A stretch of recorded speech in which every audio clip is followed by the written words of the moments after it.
वालेकुम स्टूडेंट्स। आज हमारा टॉपिक है अल्काइंस और general methods of preparation of alkynes.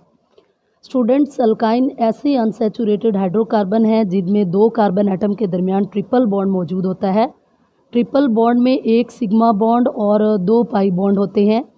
याद रखिएगा बेटा कि एटम्स के दरमियान जो फर्स्ट बॉन्ड होता है वो हमेशा सिग्मा बॉन्ड होता है। इसके अलावा जितने भी बॉन्ड होंगे वो क्या कहलाते हैं? Pi bond. और सिग्मा बॉन्ड स्ट्रॉन्ग होता है as compare to pi bond. ये बात भी आप फर्स्ट ईयर में पढ़ चुके हैं। तो इनका अल्काइंस का जनरल फार्मूला CnH2n -2 होता है। जैसे अगर दो कार्बन वाली अल्काइंस हैं तो C2 और हाइड्रोजन 2 को 2 से मल्टीप्लाई करेंगे, क्योंकि N हमने 2 लगाया ना, 2 को 2 से मल्टीप्लाई करेंगे और 2 उसमें से माइनस कर देंगे। 2 2s are 4 और माइनस करो तो क्या आएगा? 2C2H2। ये किसका फार्मूला है? इथाइन का। और अगर हम इसका स्ट्रक्चर बनाएं तो दो कार्बन एटम के दरमियान ट्रिपल बॉन्ड मौजूद है और फिर वैलेंसी पूरी करनी होती है। तो 3 बॉन्ड इसने कार्बन ने ये बनाए हुए हैं। एक बॉन्ड हाइड्रोजन के साथ बनेगा तो यूँ कार्बन एटम की 4 वैलेंसी जो है वो सेटिस्फाई हो जाएंगी। इसी तरह इस कार्बन एटम के भी ये 3 बॉन्ड है, एक हाइड्रोजन एटम लगा देंगे तो चारों वैलेंसीज सेटिस्फाई हो जाएंगे। नेक्स्ट है general methods of preparation of alkynes. अगर आपने अल्कीन्स का टॉपिक जो मैंने पढ़ाया था, अल्कीन की प्रिपरेशन, अगर वो आपने वीडियो सुनी है तो उसमें मैंने आपको बताया था कि अगर डबल बॉन्ड बनाना हो तो हमें 2 सिंगल बॉन्ड ब्रेक करना पड़ते हैं।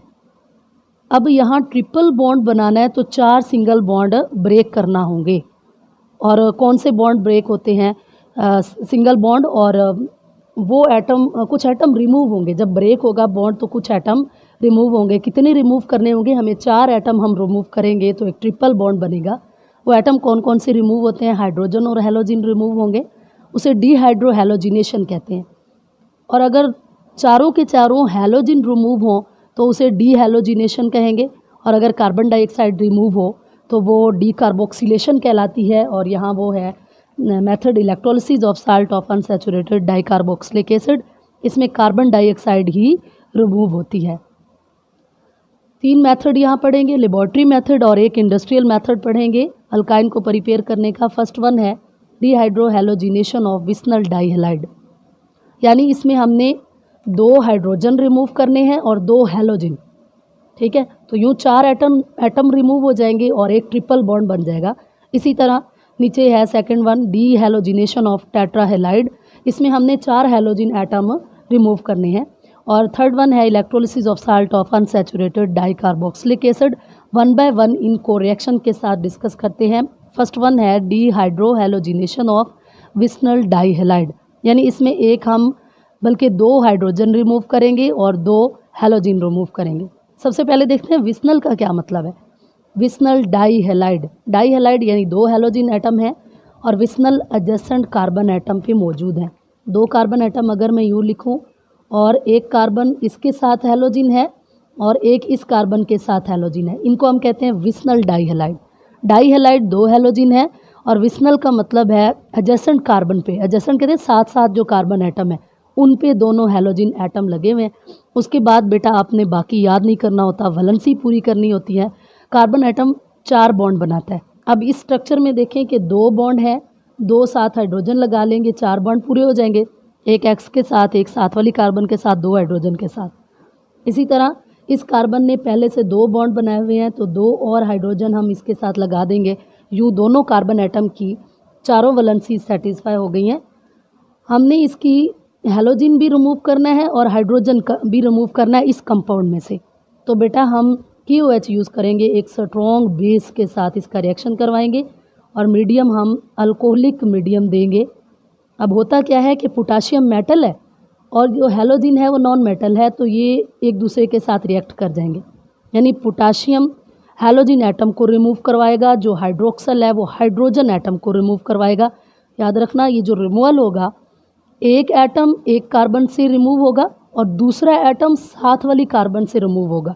यूँ 2 एटम रिमूव होंगे तो एक डबल बॉन्ड बन जाएगा। ठीक है, अब यहाँ पे K जो है वो X को रिमूव करेगा और OH यहाँ से H को रिमूव करेगा। यहाँ बच गया CH, एक H रिमूव हो गया ना, इसके साथ X है और डबल बॉन्ड CH2। क्योंकि इससे यहाँ से इस कार्बन से हैलोजन रिमूव हुआ है, साथ वाली कार्बन से हाइड्रोजन रिमूव हुआ, 2 एटम के रिमूवल से एक डबल बॉन्ड बन गया, प्लस क्या बनेगा KX प्लस H2O। ठीक है, अब इस कंपाउंड को हम दोबारा नीचे लिखेंगे क्योंकि हमने तो ट्रिपल बॉन्ड बनाना है और दोबारा इसे KOH के साथ इसका रिएक्शन लिखेंगे। और ये जो KOH है इसमें जो K है ये X को रिमूव करवा लेगा और जो OH है वो साथ वाली कार्बन से हाइड्रोजन को रिमूव करवा लेगा, यूँ CH ट्रिपल बॉन्ड, फिर 2 एटम रिमूव हो गया ना, फिर एक बॉन्ड बन जाएगा। ठीक है, तो CH इथाइन बन जाएगा और प्लस हम क्या लिखेंगे KX प्लस H2O। ठीक है, अगर इस रिएक्शन को आपने स्पेसिफाई करना है तो भी आप कर सकती हैं कि आप CH double bond single bond और CH2 यहाँ पे एक ब्रोमीन ले और प्लस साथ वाली कार्बन पे ब्रोमीन यूज़ करें और इसका रिएक्शन करवाएं KOH के साथ। और जो मीडियम है वो आप अल्कोहलिक यूज़ करेंगी, इसके ऊपर क्या लिखेंगे अल्कोहल। तो जो K है वो एक कार्बन से इस वाली कार्बन से ब्रोमीन निकाल लेगा, यहाँ बचेगा CH2 और जो OH है वो इस कार्बन से H निकाल लेगा, तो CH और Br प्लस क्या बना KBr। पोटाशियम ने ब्रोमीन निकाली प्लस OH ने क्या निकाला H, तो वो वाटर बन जाएगा। ठीक है, इस कंपाउंड को दोबारा नीचे लिखेंगे क्योंकि हमने ट्रिपल बॉन्ड बनाना है, 2 और एटम रिमूव करेंगे, 4 एटम रिमूव करेंगे तो ट्रिपल बॉन्ड बनेगा। इस वाले को दोबारा नीचे लिखेंगे CH2 डबल बॉन्ड CH और इस पे ब्रोमीन है, इसका रिएक्शन करवाएंगे KOH के साथ। और मीडियम कौन सा यूज़ कर रहे हैं हम, अल्कोहलिक मीडियम में ये रिएक्शन हो रहा है। ये जो पोटाशियम है ये इस ब्रोमीन को रिमूव करवाएगा और ये जो OH है हाइड्रोक्सल ग्रुप यहाँ से हाइड्रोजन को रिमूव करेगा, यहाँ CH यहाँ से हाइड्रोजन रिमूव हो गई है ना, एक हाइड्रोजन रह जाएगी और ट्रिपल बॉन्ड CH प्लस क्या बन जाएगा KBr प्लस H2O। नेक्स्ट है हमारे पास डीहैलोजिनेशन ऑफ टेट्राहेलाइड। टेट्रा का मतलब क्या है 4 हेलाइड हैलोजिन, यानी 4 हैलोजिन एटम लगे हुए हैं और उनकी डीहैलोजिनेशन करवानी है, चारों हैलोजिन हमने रिमूव करवाने हैं। तो ये 2 कार्बन एटम लगाएंगे और इन दोनों पे एक ब्रोमीन यहाँ लगा लेंगे और एक ब्रोमीन यहाँ, 2 हैलोजिन एटम हो गए। और टेट्राहेलाइड है 4 हैलोजिन है, एक ऊपर लगा लेंगे और एक इस साइड पे ऊपर लगा लेंगे। अब इसकी वैलेंसी पूरी कर लेते हैं हर कार्बन एटम की। इस कार्बन एटम को देखें 1 2 3 बॉन्ड है, तो चौथे बॉन्ड पूरे करने के लिए हम हाइड्रोजन लगा लेंगे, इसके साथ भी एक हाइड्रोजन आएगा, प्लस इसका रिएक्शन करवाएंगे एक एक्टिव मेटल के साथ। एक्टिव मेटल या आप जिंक यूज़ कर सकती हैं या मैग्नीशियम। अगर आप जिंक यूज़ करती हैं तो चूँकि जिंक की जो वैलेंसी है वो 2 है, कितनी है 2 है, तो ये दोनों ब्रोमीन को जिंक रिमूव करवा लेगा। जब जिंक दोनों ब्रोमीन को रिमूव करवाएगा तो यहाँ पे एक डबल बॉन्ड बनेगा, क्योंकि 2 सिग्मा बॉन्ड के टूटने से एक डबल बॉन्ड बन जाएगा, ये बनेगा CH डबल बॉन्ड CH। ये वाली ब्रोमीन भी वैसे ही है साथ, ये वाली भी वैसे ही है, प्लस क्या बन जाएगा ZnCl2, यानी जिंक ने दोनों Br2 आएगा, ब्रोमीन है ना, तो Br2 जिंक ने दोनों ब्रोमीन रिमूव करवा लिए। इसी तरह इस कंपाउंड को फिर नीचे लिखेंगे क्योंकि हमने तो ट्रिपल बॉन्ड तैयार करना है ना, 2 और एटम हम रिमूव करवाएंगे और यहाँ पे लिखेंगे CH डबल बॉन्ड CH। ये इसी कंपाउंड को नीचे लिखा है, यहाँ पे ये ब्रोमीन, यहाँ इसके साथ ब्रोमीन है, प्लस हम जिंक यूज़ करेंगे और जिंक जो है ये इन दोनों को रिमूव कर देगा। ठीक है, इन दोनों ब्रोमीन को रिमूव कर देगा और रिमूव करने से इन दोनों के दरमियान ट्रिपल बॉन्ड बन जाएगा, CH triple bond CH plus क्या बनेगा ZnBr2। ठीक है जी बेटा, तीसरा मेथड है हमारे पास electrolysis of salt of unsaturated dicarboxylic acid. ये जो मेथड है आप अल्केन को तैयार करने के लिए भी यूज़ करती हैं, अल्कीन को भी और अल्काइन को भी। बस डिफरेंस ये है कि जब आपने अल्केन तैयार करनी है तो मोनोकार्बोक्सिलिक एसिड का साल्ट यूज़ करना है, जब आपने अल्कीन तैयार करनी है तो डाइकार्बोक्सिलिक एसिड का साल्ट यूज़ करना है। और जब अल्काइन तैयार कर रहे हैं तो अनसैचुरेटेड, यानी पहले भी एक डबल बॉन्ड होगा तो अनसैचुरेटेड डाइकार्बोक्सिलिक एसिड का साल्ट यूज़ करते हैं। इसमें हम पोटाशियम मेलिएट लेते हैं, पोटाशियम मेलिएट लेते हैं। मैलिक एसिड का आयन, पहले इसका फार्मूला देख लें, CH double bond CH, C double bond O और C डबल बॉन्ड O, यहाँ पे OH और यहाँ पे OH। ये फार्मूला है हमारे पास मैलिक एसिड का। किसका है? मैलिक एसिड का। मैलिक एसिड का पोटाशियम साल्ट आपने लेना है। ये CH3 C double bond O और O नेगेटिव K पॉजिटिव, यहाँ पे भी क्या लगाएंगे, यहाँ पे CH है, double bond CH, C double bond O negative और K पॉजिटिव। पोटाशियम मैलिएट, इस साल्ट को क्या कहते हैं? पोटाशियम मैलिएट।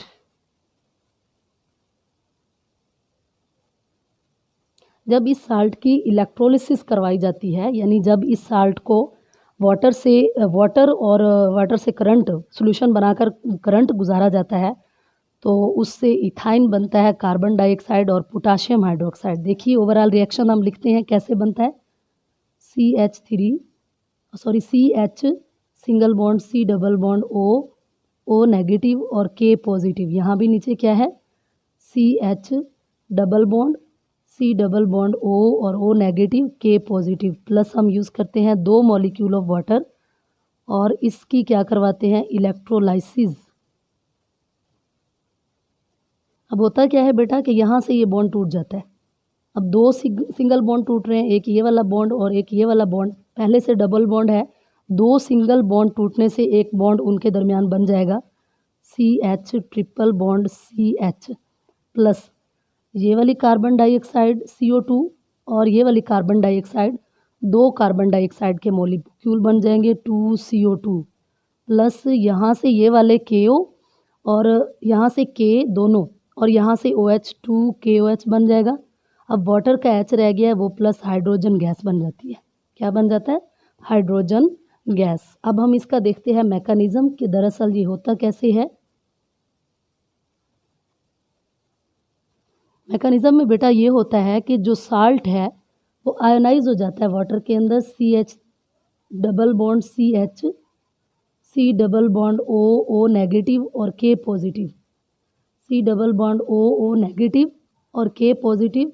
और इसमें हम जब वाटर डालते हैं तो इसकी आयोनाइजेशन हो जाती है, इस आयन की आयोनाइजेशन हो जाती है और इससे हमारे पास एक मैलिएट आयन बनता है, CH C double bond O negative, C double bond O और O नेगेटिव। यहाँ से आयनाइजेशन हो जाएगी ना, पॉजिटिव आयन अलहदा हो जाता है, नेगेटिव आयन अलहदा हो जाता है, प्लस 2K पॉजिटिव। अब इस सॉल्यूशन में से जो ही हम करंट गुजारेंगे तो करंट गुजरने पर साल्ट के सॉल्यूशन में 2 इलेक्ट्रोड होते हैं, एक को हम एनोड कहते हैं और दूसरे को कैथोड कहते हैं। ठीक है, जो एनाइन होते हैं वो एनोड की तरफ मूव करते हैं, तो यहाँ हम लिखेंगे at anode.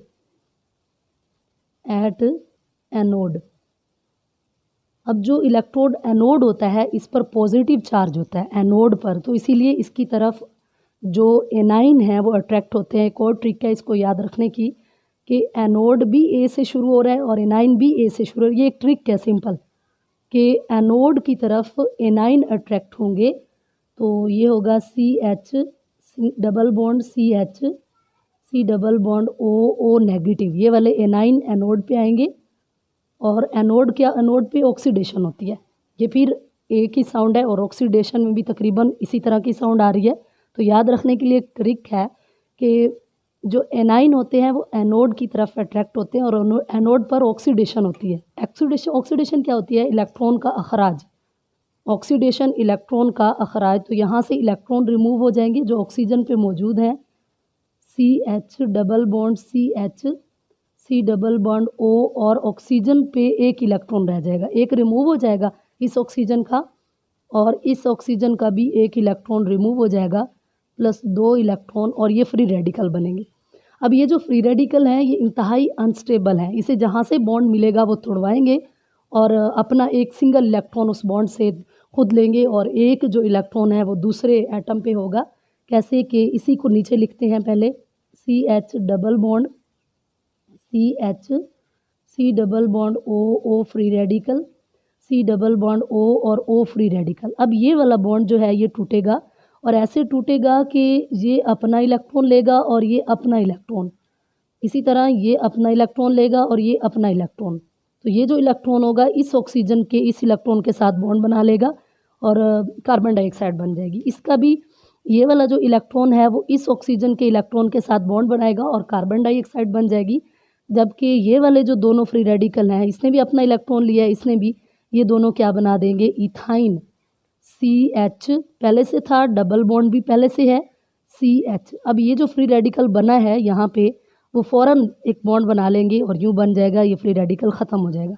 CH triple bond CH हो जाएगा, प्लस क्या बन जाएगा, 2 कार्बन डाइऑक्साइड। अब देखिए मैंने कहा था ना कि कार्बन डाइऑक्साइड की रिमूवल से भी इथाइन बनता है, तो ये देखिए यहाँ पे बना है। अब दूसरा रिएक्शन होता है एट कैथोड। कैथोड की तरफ केटाइन आते हैं। फिर ये एक ट्रिक है याद रखने की कि केटाइन भी C से शुरू हो रहे हैं और कैथोड भी C से शुरू हो रहा है।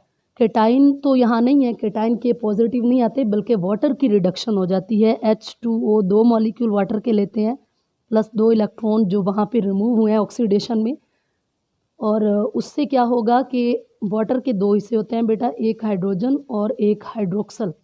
अब देखिए 2 मॉलिक्यूल ऑफ वाटर है, 2 हाइड्रोजन है, तो दोनों हाइड्रोजन के जो आयन होंगे वो इलेक्ट्रॉन लेंगे और यू बन जाएंगे H2, प्लस जो OH है वो वैसे ही साथ रहेगा हाइड्रोक्सल आयन की सूरत में।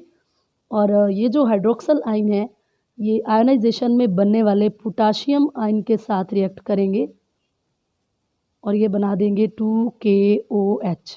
यूँ हम अल्काइन तैयार करते हैं इस मेथड से।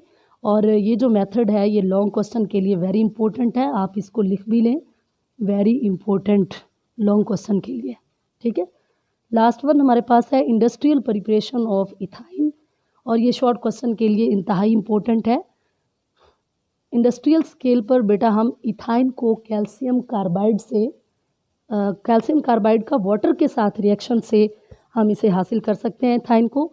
कैल्शियम कार्बाइड कैसे बनता है, जब कैल्शियम ऑक्साइड का रिएक्शन करवाते हैं कार्बन के साथ, तो इससे क्या होता है कि CaC2 कैल्शियम कार्बाइड बनता है प्लस कार्बन मोनोऑक्साइड। अब ये जो कैल्शियम कार्बाइड है इसका स्ट्रक्चर कुछ यूँ होता है, Ca कार्बन के साथ यूँ आपस में ट्रिपल बॉन्ड होता है और इधर भी कार्बन के साथ ही होता है। इसका जब वाटर के साथ रिएक्शन करवाते हैं तो 2 मॉलिक्यूल ऑफ वाटर लेते हैं, वाटर के फिर 2 हिस्से हैं, एक कौन सा है OH और दूसरा हिस्सा कौन सा है H। अब 2 OH इसके अंदर हैं और 2 H हैं। जो OH हैं वो कैल्शियम ले लेगा और जो H हैं वो ये दोनों कार्बन ले लेंगे एक एक, ठीक है। H और C ट्रिपल बॉन्ड C और यहाँ पे H, ये देखें इथाइन बन गया ना। यानी वाटर के जो 2 हाइड्रोजन थे वो इसने ले लिए, दोनों कार्बन ने, और जो कैल्शियम है वो दोनों OH को ले लेगा, प्लस Ca/OH टेकन ट्वाइस। ये जो रिएक्शन है इलेक्ट्रिक फर्नेस में होता है, तो टेम्परेचर तकरीबन 2000 डिग्री सेंटीग्रेड यूज़ होता है, तो उसके बाद ये रिएक्शन होता है। बेटा आपने इन सब रिएक्शन को जो मैंने आपको समझाए हैं ये ख़ुद अपने हाथ से लिख के याद करने हैं, इंशाल्लाह आपको बहुत ईज़िली याद होंगे। अगर मेरी वीडियो अच्छी लगे तो अपनी दोस्तों के साथ शेयर करें, इसे लाइक करें और मेरे चैनल को सब्सक्राइब करें। अल्लाह हाफ़िज़।